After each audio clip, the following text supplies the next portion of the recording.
Welcome to our program. My name is Dr. Frankel, and as a board-certified emergency physician, I've seen a disturbing trend over the years. What we've found is that more and more patients come in with longer and longer medications lists, and the longer the medications list seems to correspond to the number of times that they show up in the emergency room. To me, this seemed to be a problem. This is what led me to my fellowship in anti-aging and regenerative medicine. We look at patients differently with this type of medicine. In the early 20th century, smart men and women saw that there was a problem with infections. They looked at the problem and looked for the cause of the problem. Today, things like TB, whooping cough, polio, no longer are present or in very small amounts. And the reason is because these smart men and women saw the problem and they went to look for the cause of the problem. Today, our problems are very different. Most of the problems that we see today include things like high blood pressure, heart disease, diabetes, cancer, and most of these problems are caused by some form of metabolic derangement. However, medicine today is very different. Medicine today is symptoms-based, which means that for every symptom you have, you get a pill to get rid of that symptom. And once that pill causes another symptom or a side effect, you need to take another medication to fix that problem. This circular pattern never seems to get to the cause of the problem. This is why we developed this educational program called the Metabolic Matrix. We believe that this is going to be a template for the 21st century of medicine to look for the cause of the problem and find the solutions. Hormonal imbalance, nutritional deficiencies, weight control, diet, environmental toxins, all have a role to play in these metabolic derangements that cause the problems. We are going to look for the solutions to these problems by looking at the most cutting-edge data that has been done at places like Harvard, Baylor, and UCLA. Women's hormonal health is vital to their overall health.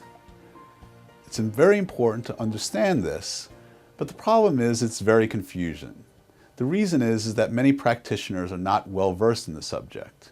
This makes it very difficult for women to really understand what's important. They know intuitively that there's a problem, yet they don't get the answers that they truly need. We will discuss the difference in hormonal replacement, the safety, and what are the true benefits of hormone replacement. An example of this is that estrogen has 400 functions within the human body. These things include maintaining blood pressure, lowering cholesterol, decreasing belly fat, as well as skin health and bone health, which is vital to your body. The type of hormone replacement you use is also very important. The oral estrogen and progesterone are synthetic, the oral contraceptive. These types of hormones are foreign to the human body. So the body does not know how to respond to it properly, and more importantly, your body does not have the receptors that attach to these hormones correctly. The dangerous things that you've heard often about hormones all have to do with the oral synthetic hormones.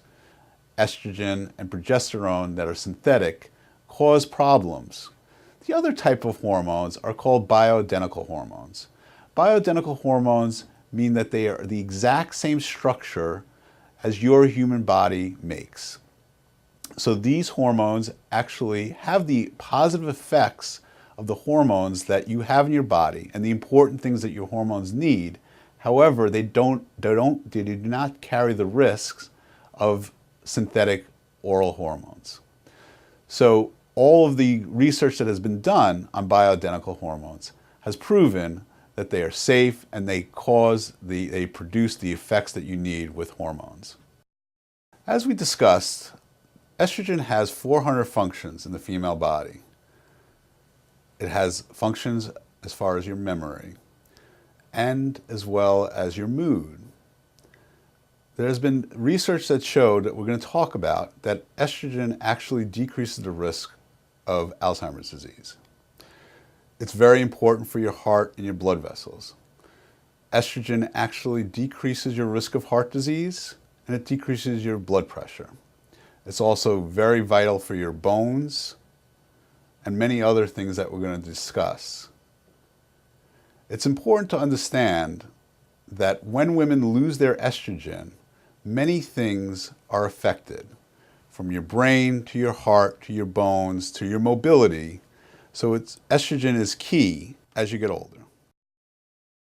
The symptoms of estrogen deficiency include things as low energy, depression, wrinkles, decreased libido, memory problems, weaker bones, increased risk of cholesterol. One of the things that we find many times with women is that when they're in their early 40s, they have normal cholesterol and they still do everything right, they eat right, they do all of the correct things, and then when they're postmenopausal, all of a sudden their cholesterol levels increase. We've seen this with many, many women, and the reason is that estrogen has a large part in the lipid management and your weight. Other things that happen with estrogen deficiency is developing of facial hair, and it also makes your skin thinner and creates wrinkles. One other thing that's very important with estrogen deficiency is that when you decrease your estrogen, you increase your belly fat. Because when you lower estrogen, you become more androgen, which are male hormone dominant. This causes a lot of belly fat that women have trouble getting rid of, and until you fix your estrogen, you can't get rid of it. Progesterone is very important for many things, but specifically for mood, depression, and anxiety. Women who are low in progesterone have a lot of difficulty with mood swings, also depression, and anxiety as well.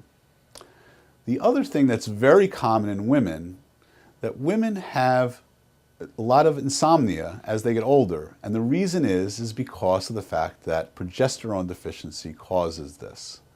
So when you lower your progesterone, this will cause insomnia, and until you fix that problem, difficulty sleeping is common with women. The other thing that's very important with progesterone is very important to decrease the risk of breast cancer. Hormone replacement does a lot of things. We'll see when women are on hormones, they decrease their risk of Alzheimer's disease, they decrease their risk of depression and anxiety. They decrease their risk of heart disease, they lower cholesterol and blood pressure. As far as their bones, they decrease their risk of osteoporosis, decrease wrinkles, and their abdominal fat also decreases. So it's very important for us to understand the difference in the hormones, the oral synthetic hormones and the bioidentical hormones, because they are very different. The oral hormones, which many of you have heard of the oral contraceptives, like Premarin, is made from horse urine. It's synthetic, not like human estrogen. It's the same as horse estrogen.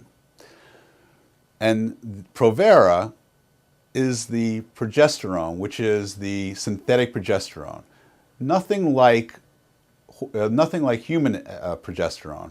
And the reason why this is important is because that it affects the way that the body senses it and receives it. Bioidentical hormones, on the other hand, these are hormones that are exactly the same chemical structure as the hormones in the human body.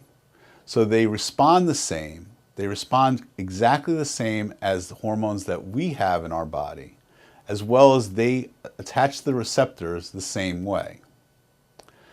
The reason why this is important is because when your body responds to it, it's going to see it as normal hormone. And the other thing that's really important about this is that bioidentical hormones can be tested in the blood as far as how much hormone we have in our blood. Whereas if anybody has known anybody or you've been on oral contraceptive yourself, your doctor never tests the blood. And the reason why is because you cannot test synthetic oral hormones in the blood because it's foreign to the body. So synthetic hormones are foreign, bioidentical hormones are the same chemical structure. And this tells us why we're going to see in the next few slides the research that shows which one is better for you. You must define the types of hormones that you have in the system. Estrogen, that's synthetic oral estrogen, is nothing like the bioidentical hormones that you have. It's like taking apples and oranges. Apples and oranges are both fruit, but they're very different. And the way your body responds to it is also going to be very different. So what many of you have heard is this landmark study that was done in 2002. It was the Women's Health Initiative.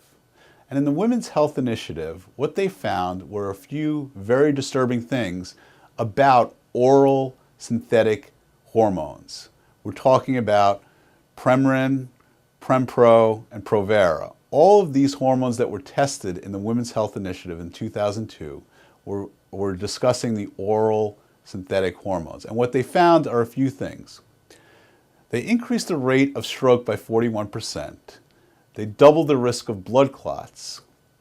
There was a 25% increase in heart disease. And there was a 37% increase in colon cancer.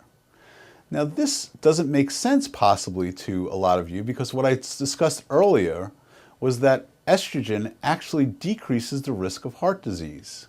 Yet when you are on synthetic oral estrogen, you actually have an increased risk of heart disease. And the reason is that oral Provera and Prempro and Premarin all are synthetic and are not natural to the body. And this is the reason why they don't have the same effects as the estrogen in our body.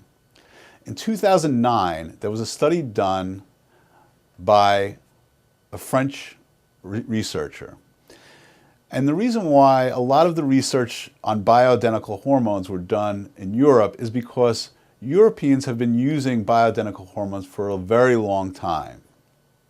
In America, it's only been getting popular since the early 90s.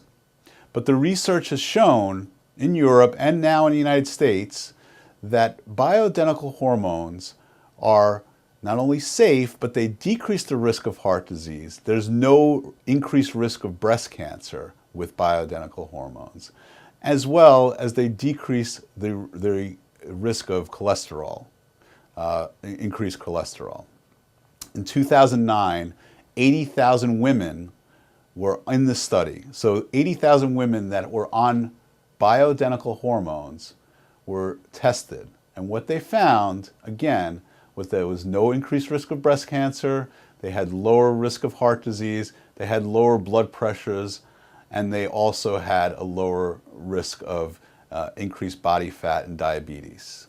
So estrogen compared oral estrogen versus bioidentical estrogen. When you look at the two, what you see is that the risk of blood clots with oral synthetic estrogens increase. With bioidentical hormones, they do not. Blood pressure with oral synthetic hormones increase.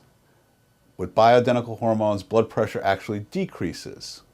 The risk of developing gallstones greatly increases when women take oral synthetic hormones. When you take bioidentical hormones, there's no change. Weight gain, women who take oral synthetic hormones increase their risk of developing weight gain and belly fat. With bioidentical hormones, there is no increase in weight gain. Cholesterol, triglycerides, they all increase with oral synthetic hormones. Bioidentical hormones all decrease the risk of increased cholesterol. The next slide, we are going to look at progesterone. And we look at the difference between synthetic progestins and bioidentical progesterone. Blood pressure increases with synthetic hormone. Bioidentical hormones decreases blood pressure. With synthetic progesterone, cholesterol increases. Bioidentical hormones, it will decrease. Women who are on synthetic hormones, progesterone, have no protection against breast cancer, where if you take bioidentical hormones, you have an increased protection of breast cancer. Now, uterine cancer is protective with both synthetic and bioidentical hormones. So you have to say there's always something good in everything you do, but this is the only thing that synthetic hormones really has that's positive. Risk of heart disease. Your risk of heart disease goes up with synthetic hormones. It goes down with bioidentical hormones. Calming effects and insomnia are both positively affected with bioidentical hormones. The synthetic oral hormones do not have that effect. It's important to understand the type of hormone that you have. And estrogen actually has 3 types of estrogen. To make it simple, we're going to call them E1, estrone, E2, and E3. Now, E1 has the strongest link to breast cancer. E2 has the most positive effects as far as the effects on the body, and E3 has the strongest protective ability against breast cancer. So when you take synthetic estrogen, Premarin, horse estrogen, it's a combination of 50% E1 and 50% E2. So that means that you are putting half of the estrogen in your body is increasing your risk of developing breast cancer because it has the E1, which has the strongest link to it. When you take bioidentical hormones, we usually do a combination of 80% E3, which is protective of breast cancer, and 20% E2, which gives you the positive effects of estrogen. It's very important to understand what the research has shown with hormones. In Utah, there was a study of 1,889 women who were given hormone replacement. What they found was that 40% of these women had a decreased risk of developing Alzheimer's disease versus the women who were placebo or not receiving anything. Another thing that's very important is that estrogen decreases the neurotransmitter called serotonin. Now, you might have heard of serotonin in the past, but serotonin is very important. When you lose serotonin, it actually increases your risk of developing depression. Women who have low estrogen often develop low serotonin, which in turn increases their chance of developing depression. Next, I want to talk a lot about estrogen and your heart. What we have found is that women who are taking estrogen replacement have a few very positive effects. Now, they teach us in medical school that women who are postmenopausal have a higher risk of developing heart disease and heart attacks. However, they never explained why that was the case. Well, here's the reason. Women who lose their estrogen actually increase their risk of developing high blood pressure. So women who are on estrogen have lower blood pressure. Also, the other thing is that the amount of cholesterol you have in your body as well is affected by your estrogen level. So when you have low estrogen, your cholesterol numbers all go up. Many studies have shown that women on hormone replacement, specifically estrogen, progesterone, have a much lower risk of heart disease. Skin and bones are very much related to estrogen replacement. Estrogen does a few things. It decreases wrinkles, decreases your risk of osteoporosis, decreases your chance of developing vaginal dryness. Also, interesting things, it decreases your risk of losing teeth and developing cataracts as well. Bioidentical progesterone is very important as a natural sleep aid. Women who have insomnia as they get older, it usually is because of the fact that they are having low progesterone levels. The other thing that progesterone does is it has a lot to do with your mood. When you have low progesterone levels as a woman, women have a high propensity to develop anxiety and depression. Now, the interesting thing about this is that when women have low progesterone, they often see their doctors, and their doctors will tell them, you're just depressed. Here's an antidepressant. Now, the important thing to understand about this is that many of the antidepressants that you take that are given out normally actually lower your production of progesterone. So what happens then is that you're in this never-ending cycle where you're taking the medications, it's lowering the progesterone, and then all of a sudden you get more depressed, or the medicine doesn't work and you're put on another pill. It's a never-ending cycle because you never got to the cause and the root of the problem. People who have low thyroid have the following symptoms. They can gain weight, depression, cold intolerance, anxiety, brittle hair and nails, headaches and joint pain, and they also can develop insomnia.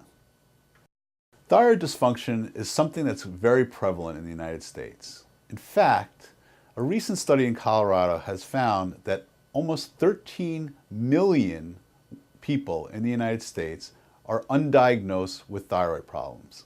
And the reason why it happens is that the current laboratory tests that are done conventionally don't get to the whole picture. What we find is that there are many other tests that need to be done that aren't done to really decipher whether somebody has a thyroid problem. There are three types of thyroid hormones: T3, T4, and TSH is another marker that's often used. Now, T3 is the active hormone. It's actually the part of the hormone that will actually function and cause all the positive effects of having thyroid. T4 is the prohormone, which means that it doesn't do much other than produce the active hormone. TSH gives us the overall picture of what's going on in the system, and often doctors will only look at the TSH, which is not giving you the picture of what is the active hormone and what part of the hormone is really being functional. Now, the other thing that's important about this is that when people have thyroid problems, they're often put on something like Synthroid, which is only T4 hormone, which is only the prohormone. So people often have problems converting their prohormone to their active hormone. So a lot of times they are functionally hypothyroid even though all of their lab tests look normal. Studies have shown that people who take natural hormone, thyroid hormone that has both T4, which is the prohormone, and T3, the active hormone, do much better than the people taking the synthetic Synthroid. So the next things that we're going to talk about: fibromyalgia and chronic fatigue affect almost 4% of the population. It's a debilitating disease that often we find is related to impaired cellular metabolism, which basically means that your cells are not functioning up to par. The problem with fibromyalgia is that it's often looked at by conventional medicine as a psychological disorder. So people do not get the positive effects that they truly need, and they become frustrated. What we have found is that fibromyalgia and chronic fatigue often are low-lying chronic thyroid problems that are not being detected by the conventional laboratory test. We have had great success with patients that have these disorders by giving them low amount of natural hormone. And they find that because chronic fatigue and fibromyalgia have similar effects and similar symptoms to thyroid disorder, it is somewhat of a thyroid problem. Polycystic ovarian disorder is another hormonal disorder which affects many times younger women, sometimes older women. But what it is it's a hormone imbalance where women have an increased development of testosterone, they lower their levels of estrogen, and they also have elevated blood sugar. Now, the problem with this is that if it's not corrected, polycystic ovarian disease not only decreases your fertility, but it also increases your risk of heart disease and diabetes. There are ways to change the distribution of these hormones and affect that because of the fact that if you do not, you're going to be producing an increased risk of these diseases. as well as the negative effects, as many women know, of weight gain and excess hair on parts of their body that they don't want. Diabetes is another very prevalent problem in society. It's one of the most prevalent problems. And the problem with the way that diabetes is looked at conventionally is that often we look at the glucose, the blood glucose levels. I have a lot of patients who come to me and say they went to their doctor for months and months and years, and every time they say their blood glucose is normal. However, what we find is that even though the blood glucose is normal, they're not looking at the insulin levels. Insulin is the hormone that breaks down carbohydrates and is the key marker to diabetes. So if you have elevated insulin levels, which are rarely checked on by conventional laboratory levels, you are putting yourself at a higher risk of not only diabetes, heart disease, but also breast cancer, which we're going to talk a little bit about as well. Insulin, if you have difficulty breaking down carbohydrates, you start developing higher and higher insulin levels. And this is the reason why people develop diabetes, because of the fact their bodies eventually stop being able to use the insulin, they stop being able to receive it. You become what we call insulin resistant, meaning that the insulin is no longer being effectively used by the body. And if you have high insulin levels, you are actually at a very high risk of developing diabetes. And if you would have caught that earlier, you probably never would have had this problem. Now, insulin and breast cancer is the next thing we're going to talk about. When you have high insulin levels, you are actually at a 16% increased risk of developing breast cancer. Cancer cells actually use the excess glucose to proliferate, meaning that they increase their ability to divide. As well as high insulin levels are greatly associated with tumor size and death as well. This slide is very important to look at. And I want you to view this slide carefully. And what the slide shows is that on the left-hand side of the screen, what you're looking at is cancer cells in mice, breast cancer cells. And the slide on the left shows you a breast cancer cell that has only glucose in it. When you add the insulin to the slide on the right, what you see is that there is a much greater amount of activity, metabolic activity in the cells. So you see, once you add insulin to the picture, you have much greater proliferation of these cancer cells. Why that's important is because of the fact that if you have insulin resistance, you are actually increasing your risk of developing these breast cancer cells. And thus, you have a higher risk of developing breast cancer. So it's vital that you look for elevated insulin levels as well. I love talking about this slide because of the fact that in our society, things like Prozac and antidepressants are prevalent all throughout.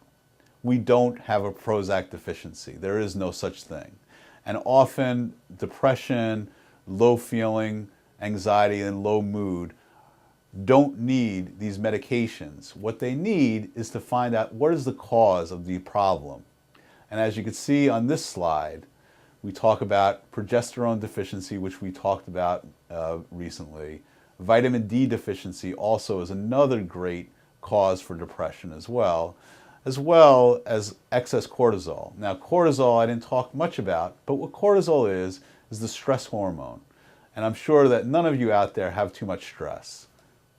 Just kidding, of course. But the fact is that stress levels have a great ability to cause a lot of derangements and problems with your body, including depression. Multiple sclerosis is also a very prevalent problem in our society. Almost 2 million people are affected by multiple sclerosis every year. It's a degenerative autoimmune disease which affects the nervous system. So many people have many different problems and many different neurological symptoms with MS. Some great research has been done in UCLA, and it's Dr. Volsok who has done this research, and what she has found is that women who are pregnant decrease their effects of their MS. They have less recurrence of symptoms, and a lot of them don't have any symptoms at all during pregnancy. So what they looked at is that during pregnancy you have a propensity to develop the E3 estrogen, which we talked about earlier. E3 is called estriol. So what they did is they started giving women who have MS estrogen, E3 estrogen, and they found a few incredible things. One thing is that they found that the plaques that are developed during MS have decreased when women are on estriol. The other thing is the recurrence of the symptoms have greatly decreased, and some of the women have gone in complete remission. And it all has to do with the effect on the estriol, estrogen in the body. What we look for is, in our evaluation, we go much deeper. We will do testing which will include sometimes blood, urine, saliva. Whatever we need to find the cause of the problem, we do. Our commitment is to following the metabolic response to our treatment. So it's important that we use natural products that we actually can test in your system to make sure that what we're doing is actually functionally proper. We use extensive history, and that is as part of our plan. So this is the metabolic matrix we talk about. We approach each patient as an individual. We evaluate the interaction of nutrients, hormones, and metabolism to find out the true cause of patient dysfunction. So welcome to our club. Most recently, I had a patient who came in to me, 50-year-old woman. She said she went to her doctor, and the doctor found that she had high blood pressure. She said, well, I've been healthy, I exercise, how did this happen? Her doctor's response to her was, welcome to the club.